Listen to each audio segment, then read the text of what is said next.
The Ottoman court scribe's hand trembled as he struck Princess Theodora's name from the imperial records for the final time. Around him, other scribes worked in silence, their quills scratching through dates, titles, every trace of her existence.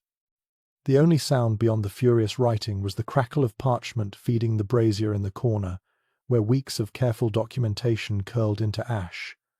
A shadow fell across his desk. The chief secretary stood there, his voice barely above a whisper. Every mention, every reference, she never existed. The scribe nodded, though his stomach churned. Just 3 months ago, he'd been recording her daily activities, her conversations with the Sultan, the gifts she received. Now those same records were being systematically destroyed, not just destroyed, erased, as if she'd never drawn breath. He'd seen prisoners executed, seen nobles fall from favor, but this was different. This was making someone vanish from history itself. In Constantinople, Byzantine scribes received the same orders. The few chroniclers who'd noted her capture at the city's fall found Ottoman messengers at their doors. The message was clear. Forget her name, forget her face, forget she ever lived. One elderly monk tried to protest, claiming historical duty. He was never seen again. The others learned quickly. When power wants someone erased, you pick up your knife and start scraping parchment. But how did a Byzantine princess become so dangerous that even mentioning her name became forbidden? And why did both Ottoman and Byzantine authorities conspire to erase her from history? To understand this unprecedented cover-up, we need to return to the smoking ruins of Constantinople, where a young woman in imperial purple was about to catch the eye of history's most ambitious conqueror. The moment their eyes met would set in motion events that both empires would spend centuries trying to hide. The bronze gates of Constantinople buckled under Ottoman cannon fire as Princess Theodora pressed herself against the palace wall, listening to an empire die. Each thunderous impact sent tremors through the ancient stones, shaking loose centuries of imperial dust that coated her purple silk robes. The screams from the outer walls had stopped an hour ago.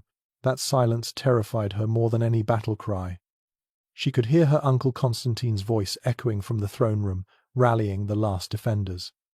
The emperor's words carried the weight of 1,000 years of Roman glory, but underneath she caught the tremor of a man who knew his hours were numbered. The Janissaries had already breached the inner walls. Their measured footsteps grew closer with each passing moment. Theodora's lady-in-waiting grabbed her arm, fingers digging deep enough to bruise. The tunnels beneath the cisterns, she hissed. We can reach the harbor. But Theodora knew better. She'd heard the sailors' reports before the siege tightened. Ottoman ships filled the Golden Horn like a forest of masts. There would be no escape by sea. The crash of splintering wood echoed through the corridors. Someone had broken through the chapel doors. Theodora's heart hammered against her ribs as she recognized the distinctive sound of Janissary boots on marble. They moved differently from common soldiers, with the precision of men who'd trained since childhood for moments like this. The Ottoman elite guard had specific orders about imperial women. She slipped through the servants' passages, her silk shoes silent on worn stone. These hidden corridors had witnessed centuries of palace intrigue, but never the death of an empire. The sounds of combat grew distant, replaced by something worse, the systematic crash of doors being kicked open. Room by room, they were searching. Through a crack in the wall, she glimpsed the courtyard where she'd played as a child.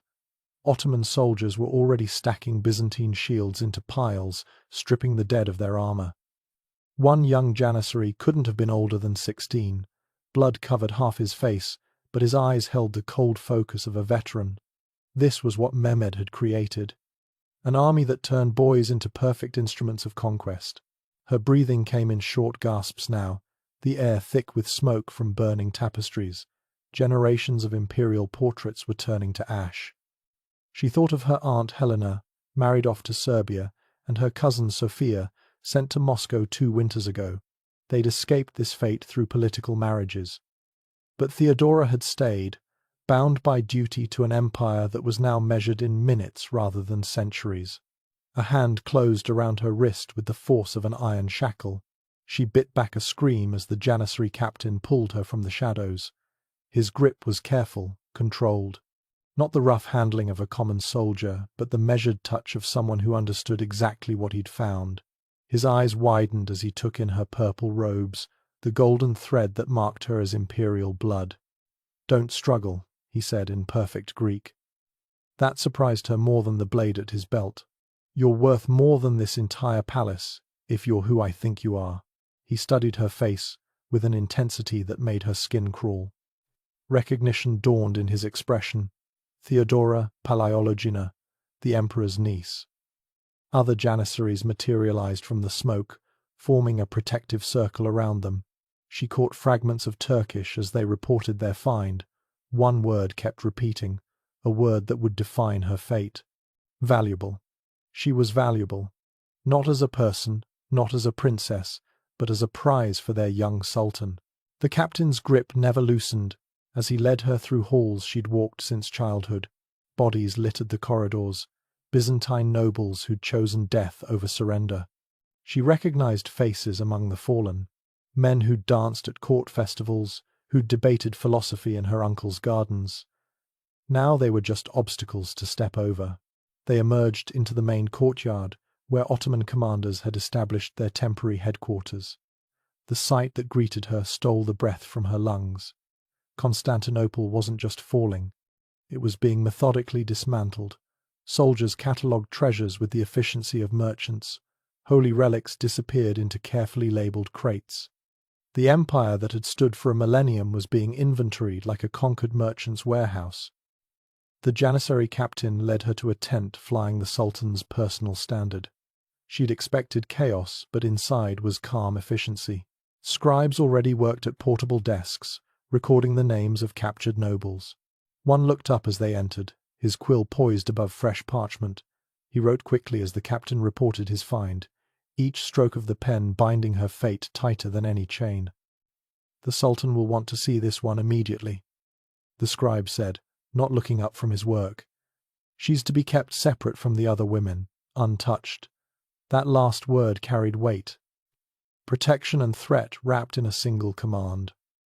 As the Janissary captain's hand closed around her wrist, Theodora became the most valuable prisoner in Constantinople, and she was about to meet the man who would erase her from history.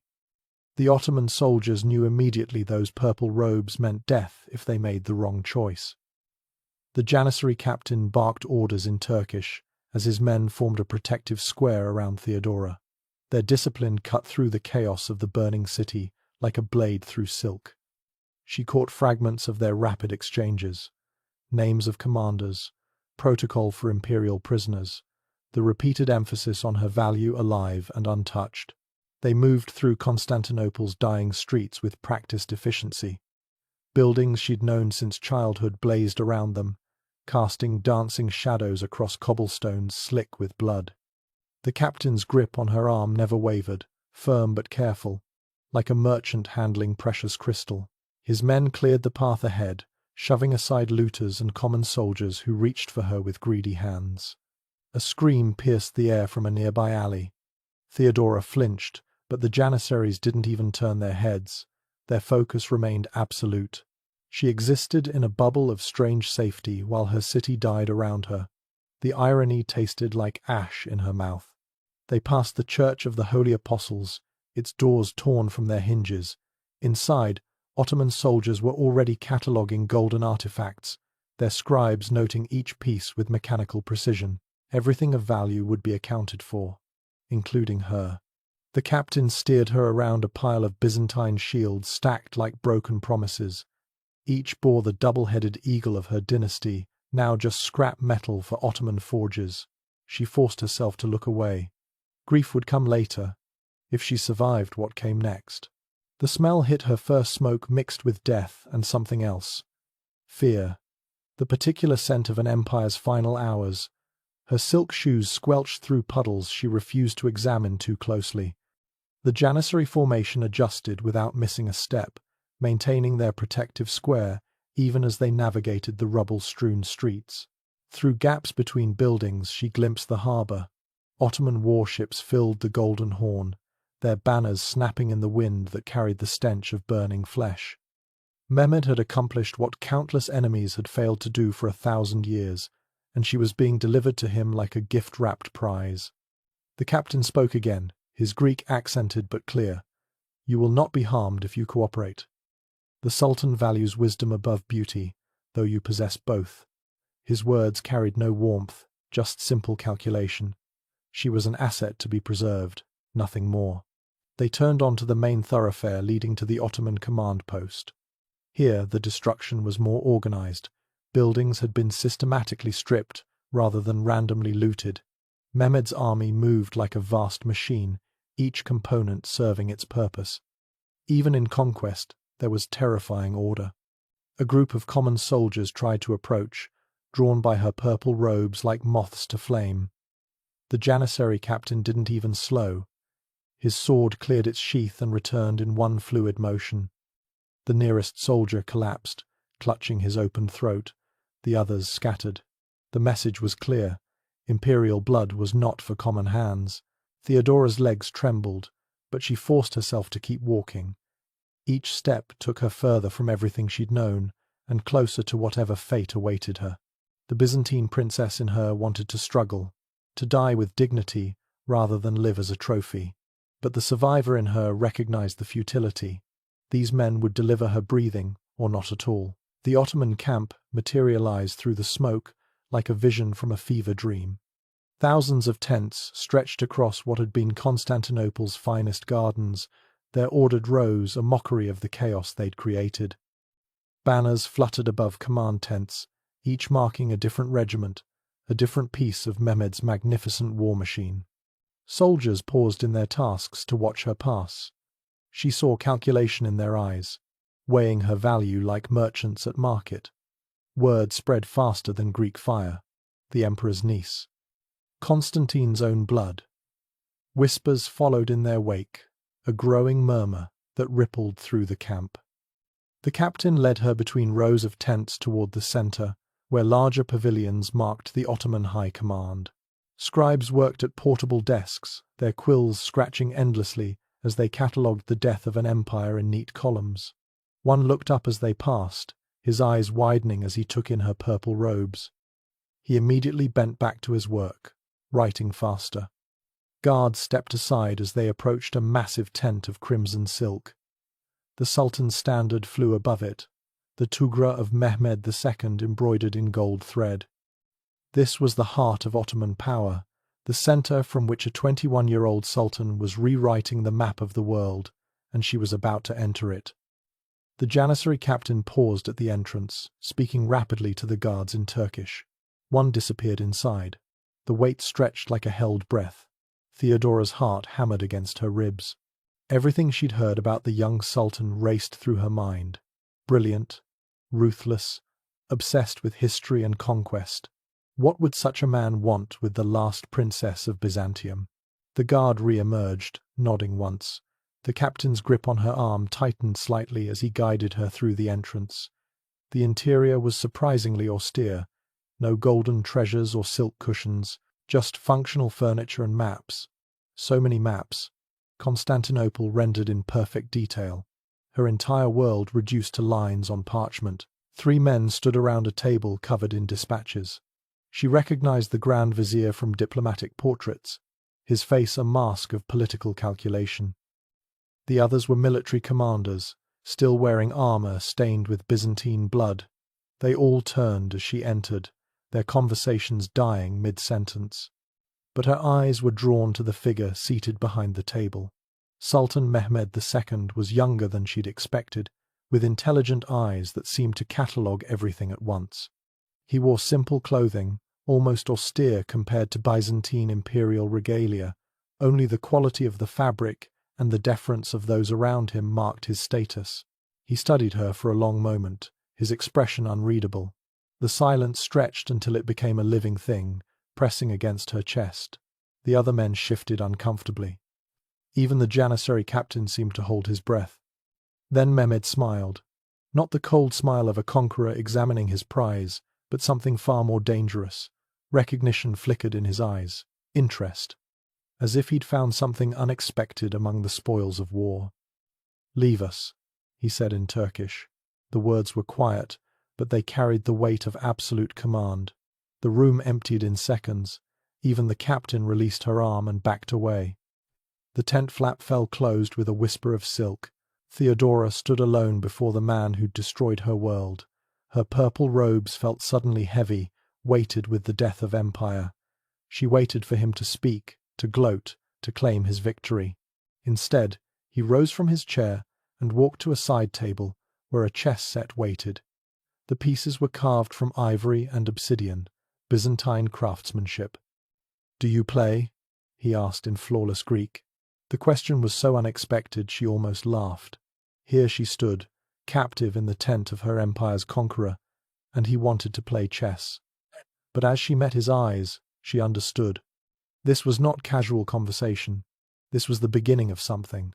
A test, a negotiation, a dance that would determine her fate. She nodded once, not trusting her voice. He gestured to the chair across from him. As she sat, arranging her torn robes with what dignity remained, she noticed how his eyes never left her face. Not the hungry gaze of a man examining a conquest, but the careful study of someone recognizing a potential opponent.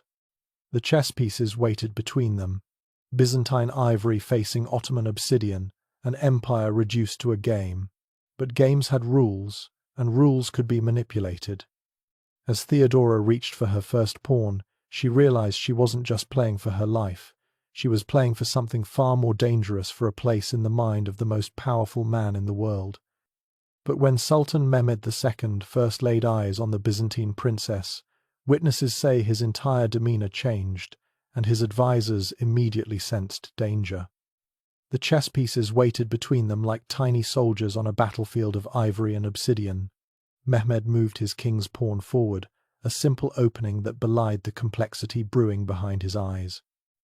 His fingers lingered on the piece, and Theodora noticed they were stained with ink, not blood. The hands of a scholar who happened to command armies. She mirrored his move, her own pawn advancing to meet his. The soft click of ivory on wood echoed in the tense silence. Outside, Constantinople burned, but here in this strange bubble of calm, two minds circled each other like wary predators.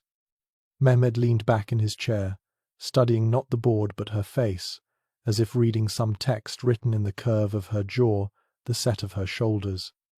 "Your Greek is flawless," she said, her voice steadier than her racing pulse. The words came out as observation, not flattery. He smiled, a slight upturn of lips that transformed his face from conqueror to young man. "I've been reading your histories since I was 12, he replied. "Thucydides, Plutarch. Your Emperor Constantine's letters." The pause stretched between them. "I know who you are, Theodora Palaiologina. I've known since my spies first reported your presence in the palace 3 years ago." The admission hit her like cold water. 3 years of surveillance, of careful notes, of patient waiting. She moved her knight, buying time to process this revelation. He countered with his bishop, the movements flowing with practiced ease. "My advisors wanted you dead," he continued, his tone conversational, as if discussing weather. A potential rallying point for Byzantine resistance, a symbol to crown some future usurper. His dark eyes found hers, but symbols are only powerful if people remember them. Through the tent walls came the muffled sounds of Ottoman efficiency. Orders barked in Turkish, the steady rhythm of marching feet. Somewhere a scribe called out inventory numbers. The mundane business of conquest proceeding while their strange game unfolded. Theodora advanced her queen's knight, an aggressive move that made him raise an eyebrow. "So why am I here?" she asked. "Why this game instead of chains?" He captured her pawn with deliberate slowness. "Because I've read every chronicle of Byzantine princesses, how they navigated between empires, how they survived when dynasties fell." His voice dropped lower, meant for her ears alone. Anna Komnene writing histories that outlasted kingdoms, Theophanu bringing Byzantine culture to the German courts. "Your ancestors understood something my advisors don't." The weight of his gaze pressed against her. "Sometimes the mind that can destroy you is more valuable than the sword that serves you." She took his bishop with her knight, a small victory that felt hollow. The Grand Vizier's voice drifted through the tent fabric, issuing rapid commands. She caught fragments about prisoner allocations, treasure shipments, the thousand details of organizing victory. But inside their cocoon of lamplight and strategy, time moved differently. "You're suggesting I become your Anna Komnina." The words tasted like betrayal and survival mixed in equal measure. "I'm suggesting nothing," he replied, castling his king with smooth efficiency. "I'm observing that you speak 4 languages, that you've read the same histories I have, that your uncle trusted you with diplomatic correspondence." His smile returned, sharp as any blade. "I'm noting that you chose an aggressive opening gambit instead of defensive play, even with an empire's worth of pressure on your shoulders." The tent flap stirred, and a guard's shadow fell across the entrance. Mehmed spoke a single word in Turkish, and the shadow retreated. That casual display of power made her hands tremble as she moved her queen. He noticed, of course. "Those dark eyes miss nothing. My advisors are waiting outside," he said. "The Grand Vizier has already prepared your execution orders. Standard procedure for imperial captives. Sign and seal, quick and clean." Her throat constricted, but she forced her voice to remain level. "Yet you're playing chess." He laughed, a sound surprisingly warm in the circumstances. "I'm 21 years old, and I've just conquered the unconquerable city. Do you think I care about standard procedure?" He moved his rook, a patient positioning that would pay dividends later. "The question is whether you're worth the political cost of keeping you alive." Through the silk walls, she heard her city dying, the crack of timber as buildings collapsed, the organized chants of work crews clearing rubble. Constantinople was being digested, absorbed into the Ottoman body with methodical precision, and here she sat, playing chess with its destroyer. "What would that cost be?" she asked, advancing her bishop. "Everything," he said simply. "My commanders expect rewards. Slaves, gold, the usual spoils of conquest." He gestured at her purple robes. "You represent something different. Keep you as a trophy, and I'm just another conqueror. But keep you as—" he paused, searching for words. "As what you could be, and I risk everything I've built." The lamplight caught his face, showing youth beneath the weight of command. "My empire runs on loyalty. On knowing that merit brings reward. What message does it send if I reserve the greatest prize for myself?" She recognized the trap in his words, elegant as any chess maneuver. He was making her argue for her own survival, forcing her to prove her worth beyond bloodline and beauty. Her bishop took his knight. "Perhaps," she said carefully, "the message is that you value the mind as much as the sword, that your empire has room for more than just warriors." "Careful," he warned, but his eyes sparked with interest. "You're beginning to sound like those Byzantine courtiers who thought words could stop cannonballs." He moved his queen, a devastating position that threatened multiple pieces. "I have warriors. I have administrators. I have scholars who translate your texts and engineers who improve on your designs." His voice hardened. "What I don't have is someone who understands both sides of this board." The implication hung between them like incense smoke. She saw the game within the game now. Not just chess, but the careful negotiation of her survival. "You want a translator," she said. "Not of language, but of culture, of thought." He nodded slowly. "The Ottomans will rule Constantinople. That's finished. Written. Done." His intensity made the air feel thick.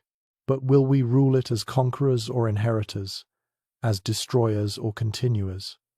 The questions fell like hammer blows. I've read enough history to know the difference matters. A commotion outside made them both pause.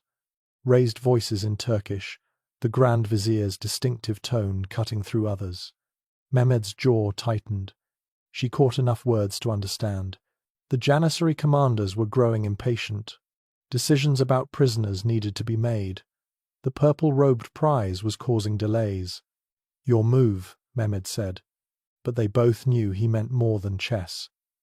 Her queen slid across the board, threatening his king. A bold move that left her own king exposed. "All or nothing.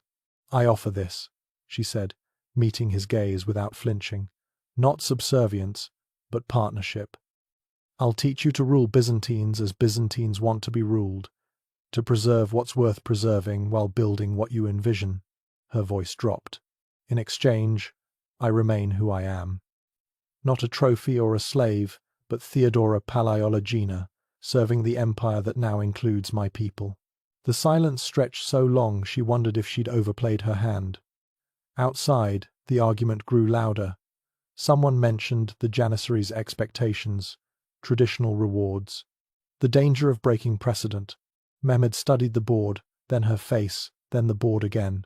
When he finally moved, it wasn't the crushing checkmate she expected. Instead, he repositioned his king, opening a path for extended play. "Interesting," he murmured. "My father would have called this madness. My viziers certainly will." He looked up, and for the first time, she saw uncertainty in those confident eyes. "You're asking me to risk a rebellion from my own commanders, to explain why the niece of the last emperor deserves special consideration." The weight of the decision pressed visibly on his shoulders. "To create a position that doesn't exist in Ottoman hierarchy." "Yes," she said simply. "There was no point in pretending otherwise, because you're not your father. You're not just another sultan adding territory to the map." She moved her rook, protecting her exposed king. "You named yourself after the prophet's conqueror.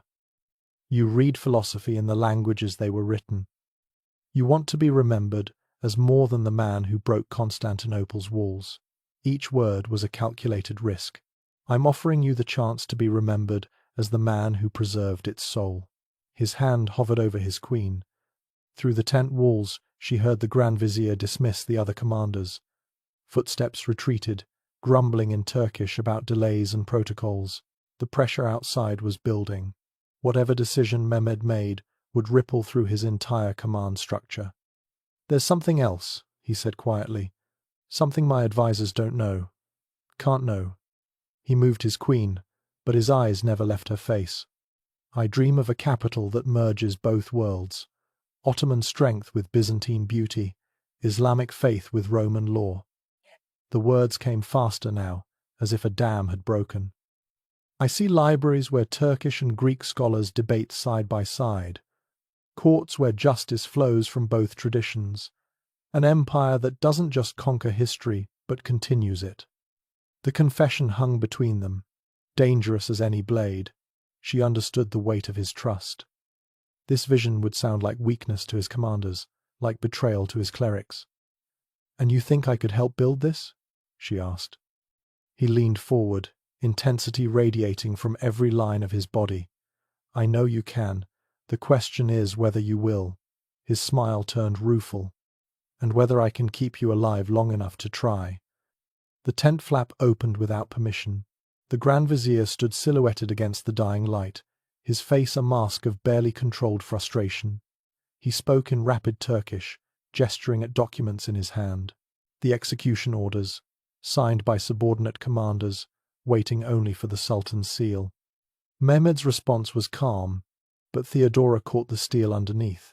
The Grand Vizier's face cycled through emotions: shock, anger, calculation, finally, resignation. He bowed stiffly and withdrew, but not before his eyes found hers. The look promised future complications. "Well," Mehmed said, returning to their game, "that's done, though I suspect it's only the beginning of our troubles." He moved his bishop. "My advisors will watch you like hawks. The Janissaries will resent any favor shown. The clerics will question your influence." Each danger rolled off his tongue with casual certainty. "And that's assuming the Byzantine survivors don't try to use you for their own purposes."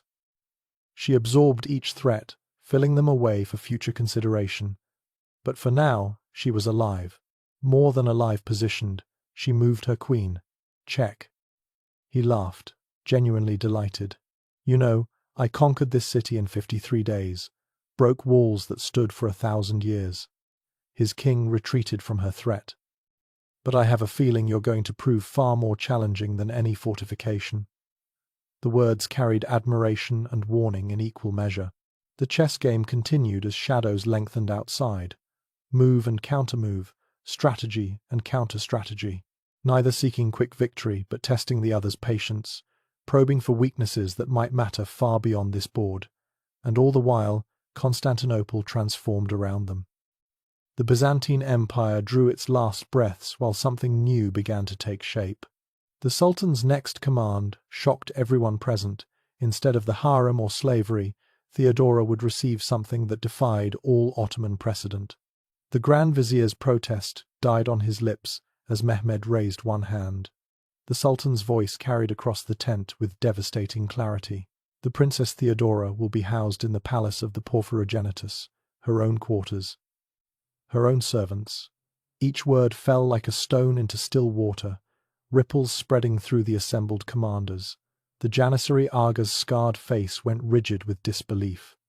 Mehmed continued as if discussing grain shipments. She'll maintain her Christian observances, daily stipends befitting her rank, access to the palace libraries. The scratching of the scribe's quill faltered, then stopped entirely. The poor man stared at his parchment, as if the words might rearrange themselves into something sensible. The Sultan's generals exchanged glances heavy with unspoken warnings. The Grand Vizier found his voice, though it came out strained. "My lord, surely the traditional arrangements would better serve." But Mehmed's dark eyes fixed on him with the weight of mountains. "Tell me, Halil Pasha, which tradition covers Byzantine princesses who play chess?" The question sliced through protocol like a blade through silk. "Which precedent tells us how to handle an emperor's niece who speaks our language better than half my court?" Theodora stood perfectly still, her purple robes suddenly feeling like armor made of parchment. Around her, the Ottoman High Command radiated tension thick enough to choke on. She recognized the careful balance Mehmed was destroying with each word. These men had conquered cities on the promise of traditional rewards. Now their Sultan was rewriting the rules for one Byzantine woman. The Grand Vizier tried again, his tone shifting to careful diplomacy. "The men expect certain distributions. The Janissaries especially have earned their choice of captives." His eyes never left Mehmed's face, but Theodora felt their conversation encompass her like a net. To grant such unprecedented arrangements might be seen as favoritism that could unsettle the ranks. Mehmed's laugh was soft, dangerous. Unsettle them? Good. Complacent soldiers make poor conquerors. He gestured at the chessboard still between them, pieces frozen mid-game. "Besides, would you have me waste such a mind in the traditional manner? Lock away someone who could decode Byzantine administration for us?" The trap, in his words, was elegant. "Frame her value in terms of imperial utility, not personal interest." The Janissary Aga stepped forward, his hand resting on his sword hilt, a gesture more habit than threat. "The men have been promised Byzantine wealth, my Sultan. They've bled for it." His scarred face turned briefly toward Theodora. "Some prizes carry more weight than gold." The implication hung in the air like smoke from the burning city. "Precisely," Mehmed agreed, his smile sharp as winter wind. "Which is why the Princess Theodora's expertise will help us catalogue and properly distribute that wealth." He turned to his scribe, who scrambled for fresh parchment. "Draft the orders. The princess serves as special advisor on Byzantine affairs. Any man who touches her loses the hand. Any who speaks against this arrangement loses the tongue." The silence that followed was deafening. Theodora could hear her own heartbeat, rabbit quick against her ribs. She watched the Ottoman commanders process this unprecedented decree. Some faces showed calculation, others barely suppressed fury.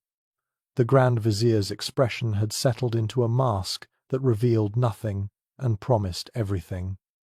"Furthermore," Mehmed continued, each word placed with architectural precision, "she'll require a full household staff, Greeks who understand court protocols, Christians who can maintain her religious observances properly." He paused, letting the implications sink in. "After all, we're not barbarians. We preserve what has value." The youngest general, barely older than Mehmed himself, finally spoke. "My lord, this generosity." He chose his words like a man navigating a minefield. "Will it extend to other Byzantine nobles, the surviving court ladies, or is this arrangement unique to the princess?" Mehmed's eyes found Theodora's for a fraction of a second. Unique, he said simply, as unique as the circumstances that created it. The finality in his voice ended that line of inquiry, but Theodora caught the glances exchanged between commanders. They were already calculating how to use this precedent, how to twist it for their own purposes. The scribe's quill flew across parchment, recording orders that shattered every expectation of conquest. Theodora remained motionless, afraid that any gesture might break whatever spell held this moment together. She could feel the fury radiating from some of the men, the confusion from others, but underneath it all was something more dangerous: curiosity about what made her worth such unprecedented treatment. "My lord," the Grand Vizier made one last attempt. "The clerics will have questions." A Christian woman in a position of influence, maintaining her faith openly. He spread his hands in a gesture of reasoned concern. The theological implications alone could create unrest among the faithful. Mehmed's response was swift as lightning. "Then remind the clerics that the Prophet himself took counsel from his wives, that our empire has thrived by absorbing the best of conquered peoples." His voice hardened. "Or would they prefer I burn the libraries of Constantinople, destroy the knowledge that could make us stronger?" The threat wasn't subtle. Everyone in the tent understood the choice being presented. Accept this radical departure from tradition, or risk losing the scholarly treasures Mehmed coveted. The young Sultan had neatly trapped them between their prejudices and their greed for Byzantine learning. Theodora felt the moment crystallize around her. She was no longer just a captive princess. Mehmed had transformed her into a political statement, a living challenge to Ottoman conventions. The protection he offered came weighted with expectations she was only beginning to understand. Every meal she ate, every prayer she spoke, every book she read would be scrutinized for meaning. The orders were completed, sealed with the Sultan's tughra. The Grand Vizier accepted them with a bow that managed to convey both obedience and reservation. As the commanders filed out, Theodora caught fragments of heated Turkish. Arguments were already beginning, alliances shifting. The simple act of keeping her alive and autonomous had set forces in motion neither she nor Mehmed could fully control. "You understand what I've just done?" Mehmed asked once they were alone again. The chessboard still waited between them, their game suspended at a crucial juncture. "The price we'll both pay for this arrangement." She found her voice at last. "You've made me a lightning rod for every conservative faction in your empire." The words came out steady despite her racing thoughts. "Also a symbol of your unconventional approach to rule, a test case for whether Ottoman and Byzantine can truly merge." His smile was appreciative and warning combined. "Precisely, which means you'll need to be extraordinary to justify the risk." He gestured at the sealed orders. "Those protections come with expectations. Disappoint me, and not even Allah himself could save you from my commander's fury." She absorbed the threat, filing it alongside all the others this day had brought. "And if I succeed? If I prove valuable enough to justify your gamble?" The question hung between them like a blade waiting to fall. "Then we'll both have changed history," he said simply, "though whether for better or worse remains to be seen." He moved a chess piece, advancing his queen to a dominant position. "Your quarters will be prepared within the hour. Choose your servants carefully. Every person in your household will be a potential spy, a possible assassin, or perhaps an unexpected ally." The weight of her new reality settled on her shoulders like a lead cloak. She wasn't just navigating personal survival anymore. She'd become a political experiment that could reshape two civilizations or destroy them both in the attempt. The protection Mehmed offered was as dangerous as any executioner's blade. Outside the tent, Constantinople's death continued its methodical progression, but inside, something unprecedented was being born. As Theodora studied the chessboard, searching for her next move, she understood the game had fundamentally changed. She was no longer playing just for her life. But Mehmed's mercy came with a price, and the psychological campaign he was about to unleash would push both of them toward a crisis neither could foresee. The palace of the Porphyrogenitus had witnessed centuries of Byzantine power, but its marble halls had never echoed with footsteps quite like these. Theodora followed her Ottoman escorts through corridors where her ancestors once walked, their boot falls creating a rhythm that spelled occupation with every step. The palace servants who'd survived the siege lined the walls, their faces masks of confusion as they watched their princess return not in chains but with her own guard detail. Her assigned quarters overlooked the Golden Horn, where Ottoman ships now ruled waters that had protected Constantinople for a millennium. The rooms smelled of jasmine and fear, a combination that would define her existence in the days ahead. As Turkish soldiers carried in furniture and supplies, she caught the Greek servants whispering prayers, their hands making discreet signs against evil. The first test came at sunset. A knock echoed through her chambers, precise and measured, and when her newly appointed Greek chamberlain opened the door, Sultan Mehmed himself stood in the hallway. No ceremony, no advance warning, just the most powerful man in the world appearing at her threshold like a merchant calling on customers. Behind him, 2 guards waited with hands on sword hilts, their eyes scanning for threats that might emerge from Byzantine shadows. "I trust the accommodations are suitable." Mehmed's Greek flowed smooth as honey, but underneath ran currents that could drown. He entered without waiting for invitation, his presence filling the space like smoke from a brazier. The chamberlain trembled as he closed the door, leaving them alone except for the guards who positioned themselves like statues. Theodora stood near the window, still wearing the purple robes from that morning's chess game. "The quarters exceed expectation, Sultan. Though I suspect comfort isn't your primary concern." She kept her voice level, matching his casual tone while her pulse thundered in her ears. Outside, the muezzin's call drifted across the conquered city, marking prayers in a place where church bells had rung for centuries. He smiled, moving to examine a Byzantine mosaic on the wall, Christ Pantocrator, staring down with eyes that had seen empires rise and fall. "You're right, of course. Comfort is merely the stage. Performance is what matters." His fingers traced the golden tesserae, gentle despite their power to destroy. "Tell me, princess, what do you think my commanders are saying right now? About you, about these unprecedented arrangements?" The question carried weight beyond curiosity. This was her first real test, the opening move in whatever game he'd devised. "They're debating whether you've gone mad with victory or discovered some hidden wisdom. The conservatives argue for tradition, the pragmatists calculate advantage, and the ambitious wonder how to exploit whatever precedent you've set." She paused, watching his reaction. "At least 3 are already planning how to use my existence against you." His laugh filled the chamber, genuine appreciation mixing with something darker. "Excellent. You understand the board." He turned from the mosaic, his intensity focusing on her like sunlight through a lens. "Every evening at this hour, I'll visit. We'll discuss Byzantine administration, Greek philosophy, whatever knowledge might serve the empire." The words sounded reasonable, even generous. "My scholars will observe, take notes, ensure nothing inappropriate occurs." The true game revealed itself with crystalline clarity. Public visits, witnessed conversations, the appearance of scholarly exchange while the court watched and whispered. He was making her visible, prominent, impossible to ignore.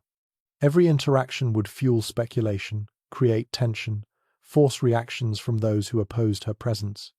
"You're using me as a catalyst," she said, understanding flooding through her, "to identify your enemies, test loyalties, reshape your court's assumptions." Among other things. He moved closer, though still maintaining careful distance. "Tomorrow, you'll attend the council session on Byzantine tax records. Silent, of course, but present. The day after, you'll help catalogue the palace library." Each appointment dropped like a stone in water.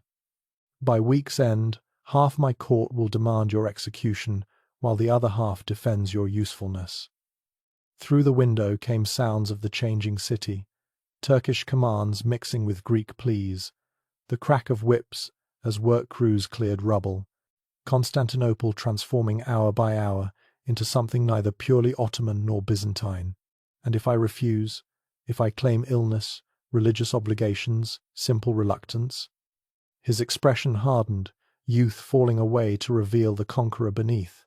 Then you prove my commanders right. That mercy toward Byzantine nobility is weakness. He gestured at her comfortable chambers. These walls would become your tomb, princess. Gilded, perhaps, but final nonetheless. The threat landed soft as silk and sharp as steel. She absorbed the reality of her position, not just protected, but weaponized. A living provocation designed to fracture and reshape Ottoman assumptions. You're asking me to dance on knife edges while you study who bleeds. The words came out bitter despite her control. I'm offering you the chance to save your people through intelligence rather than submission. His voice dropped, meant only for her. Every successful interaction proves Byzantine knowledge has value. Every council where you contribute demonstrates the wisdom of preservation over destruction. He moved toward the door, the visit's purpose achieved. Choose your path carefully, princess. Tomorrow begins the performance of your life. The guards snapped to attention as he reached the threshold, but he paused, looking back with an expression she couldn't quite decipher. One more thing. Your lady companions from the palace, the ones who survived, they've been located. Hope flared in her chest before his next words doused it. They'll remain in standard captivity unless you prove exceptional. Their fate ties to your success. The door closed behind him with a whisper of wood on stone. Theodora sank into a chair, her legs suddenly unable to support the weight of realization. He'd crafted a prison without walls, chains made of expectation and consequence. Every choice would ripple outward, affecting not just her survival, but the fate of every Byzantine who'd fallen under Ottoman rule. Her chamberlain crept from whatever corner he'd hidden in, his aged face pale with fear. "My lady, what does the Sultan require?" The question carried layers of terror and confusion. No one knew how to navigate this unprecedented situation. "He requires the impossible," she said, staring at the mosaic Christ, whose golden eyes offered no comfort. "He wants me to help him reshape an empire, while his court plots my destruction." Through the window, smoke rose from 1,000 cooking fires where Ottoman soldiers made camp in Byzantine gardens. "And I have until tomorrow to decide whether playing his game saves my people or damns them." The muezzin's call rose again, marking time in a city that no longer belonged to her faith. But as Theodora watched the sun sink toward the Sea of Marmara, she understood with terrible clarity. The game had already begun. Her presence in this palace, her visibility, her very breath was the opening move. Everything that followed would be reaction and counter-reaction, a chess match played with living pieces. Sleep evaded her that night as she listened to guards pacing the corridor outside. Ottoman efficiency had provided everything for physical comfort, but rest was impossible when each dawn brought new tests. Her mind raced through possibilities, calculating angles like her uncle had taught her. By morning, she'd need to transform from Byzantine princess to something unprecedented. The next evening arrived with mechanical precision. The knock came as the sun touched the horizon, and Mehmed entered with the same studied casualness. But this time he brought props. A stack of tax scrolls, Byzantine administrative documents that had survived the looting. He spread them across her table like tarot cards revealing fortune. "Your performance today was adequate," he began without preamble. "The council recognized the value of your translations." He selected a specific scroll, unrolling it with careful hands. "Though the military commander from Anatolia seemed particularly disturbed by your presence." She'd noticed the man's barely controlled fury, the way his hand kept finding his dagger hilt. He lost 3 brothers taking the walls. Byzantine arrows. The information had come from her Greek servants, whispered warnings about which Ottomans carried the deepest grudges. "My existence offends his grief." "His grief is his weakness," Mehmed replied with chilling practicality. "But tell me, what did you observe about the revenue calculations? The discrepancies in the harbour tax records?" They worked through the documents as scribes took notes from the doorway. Every word witnessed, every gesture catalogued. She felt the weight of observation like physical pressure. This wasn't just administrative review, but a performance designed for multiple audiences. The visiting scholars would report her competence. The guards would note her cooperation. The servants would whisper about the Sultan's strange interest in Byzantine knowledge. "You're establishing a pattern," she said as he prepared to leave. "Daily visits become expected, normalized. The radical becomes routine through repetition." She met his eyes directly. "How long before your commander's patience breaks?" His smile was sharp as any blade. "That depends entirely on how valuable you prove. Excellence buys time. Mediocrity brings death." He gathered the scrolls with practiced efficiency. "Tomorrow we discuss the aqueduct system. The engineer corps needs Byzantine expertise to maintain the water supply." Another test disguised as necessity. The third evening brought a chessboard along with architectural plans. They played while discussing Constantinople's hidden cisterns, her knowledge of the palace's secret passages earning raised eyebrows from the listening scribes. Each game became a lesson in strategy beyond the board. "Your bishop is exposed," Mehmed noted, his attention split between the game and her recitation of water flow calculations. "A weakness your opponents will exploit." She recognized the double meaning but moved her queen instead. Sometimes appearing vulnerable draws out hidden enemies. The piece slid across marble with a whisper of inevitability. "Check." He laughed, but something flickered behind his eyes. Approval mixed with calculation.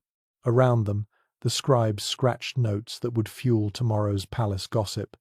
The Byzantine princess who dared challenge the Sultan at chess. The Christian woman who spoke of engineering while her faith's churches were being converted to mosques. By the fourth evening, she could feel the tension building in the palace like pressure before a storm. Her Greek servants reported heated arguments in the Turkish quarters. The Janissary guards assigned to her door had doubled, though whether for her protection or containment remained unclear. When Mehmed arrived, his usual calm seemed forced. "There's been an incident," he said without preamble. "One of your former court ladies attempted to poison a guard." He watched her reaction with hawkish intensity. "She claimed inspiration from your resistance." Theodora's blood turned to ice water. The game's stakes had just escalated beyond theory. "I've had no contact with any court ladies since the conquest. Truth, but thin as parchment against accusation." "I know." His simple acceptance surprised her. The woman acted alone, desperate and foolish. But perception matters more than truth in politics. He produced a letter, its seal already broken. "The Janissary commander demands an explanation." Why does the Byzantine princess receive special treatment while her compatriots suffer standard captivity? The trap was elegant in its simplicity. Any defense of her position would seem like betrayal to her people. Any sympathy for the would-be poisoner would confirm Ottoman suspicions. "Perhaps," she said carefully, "the commander should ask why one woman's scholarly cooperation threatens him more than 100 Byzantine swords." Mehmed's eyes glittered with something that might have been admiration. "Dangerous words, princess. He commands 12,000 of my finest warriors." But he pocketed the letter without demanding further response. Tomorrow's council discusses the integration of Byzantine merchants into Ottoman trade networks. Your insights would be valuable. The fifth evening shattered routine with its intensity. Mehmed arrived accompanied by the Grand Vizier and 2 other senior commanders. The chessboard remained packed away. This was judgment, not entertainment. "Explain," the Grand Vizier demanded without courtesy, "why Byzantine dock workers claim you promised them protection in exchange for information." His accusation fell like an executioner's axe. Theodora kept her breathing steady despite the racing of her heart. Because accurate harbour records require speaking with those who maintain them. "I promise nothing beyond fair treatment for honest answers." She met each hostile gaze in turn. "Unless Ottoman law forbids speaking Greek to Greeks?" "You exceed your authority," one commander growled. "Prisoners have no standing to promise anything." "Then clarify my authority," she shot back, surprising everyone including herself. "Am I advisor or prisoner, scholar or trophy? Define my role or don't blame me for interpreting it." The words hung in the air like drawn swords. Mehmed watched the exchange with an expression carved from stone. When silence stretched too long, He finally spoke. The princess raises a valid point. Unclear boundaries create unnecessary conflict. He turned to his commanders. Draft specific parameters for her position, what she may do, where she may go, who she may address. Each word was carefully neutral. Present them tomorrow for approval. The commanders left with barely concealed fury. Only the Grand Vizier lingered, his weathered face revealing nothing. "You play a dangerous game, young Sultan," he said in Turkish, clearly believing Theodora couldn't understand. "This Byzantine witch will divide your court." "Division reveals truth," Mehmed replied in the same language. "Better to know my enemies than guess at them." He switched back to Greek. "Princess, tomorrow we rest. The day after, we resume." But rest was impossible when the palace hummed with conspiracy.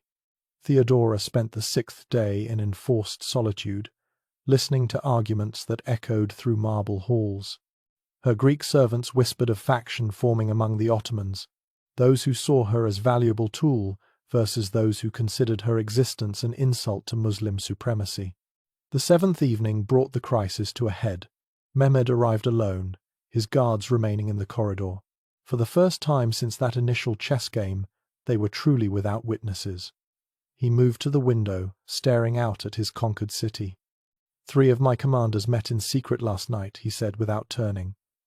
"They discuss whether my fascination with Byzantine knowledge has become something more personal." The words carried weight beyond their meaning. "They whisper about the daily visits, the chess games, the way I defend your contributions." Theodora remained perfectly still, understanding the precipice they approached. "And what do you tell them?" "Nothing. Denial would confirm suspicion. Explanation would show weakness." He turned at last, and she saw exhaustion beneath his controlled exterior. "But their patience erodes with each passing day. Soon whispers will become accusations, and accusations demand response." "Then end the visits," she said, though the words tasted like ash. "Find another way to extract Byzantine knowledge. Use intermediaries, written reports, anything less visible." His laugh was bitter. "And prove them right? Show that their pressure can change my decisions?" He shook his head. "No, princess. We're past such simple solutions." He moved closer, close enough that she could see the weight of empire in his eyes. "Tell me honestly, do you understand what we've built here? This impossible balance between preservation and conquest." She thought of the Byzantine merchants who now looked to her for protection, the Greek servants who whispered prayers for her success, the Ottoman scholars who grudgingly admitted the value of her translations. "We've created something unprecedented, a bridge between worlds that neither side truly wants but both might need." "Precisely." His voice dropped to barely above a whisper. "And that's why you're so dangerous. Not as a woman or a princess, but as proof that the boundaries between conqueror and conquered can blur." He stepped back, re-establishing proper distance. "Tomorrow the Anatolian commander will formally challenge your position. He has support from the clerics, backing from conservative factions." The trap was closing, inevitable as sunset. "What do you need from me?" "Brilliance," he said simply. "Something so undeniably valuable that even my enemies must acknowledge your worth." He moved toward the door, then paused. "The water supply.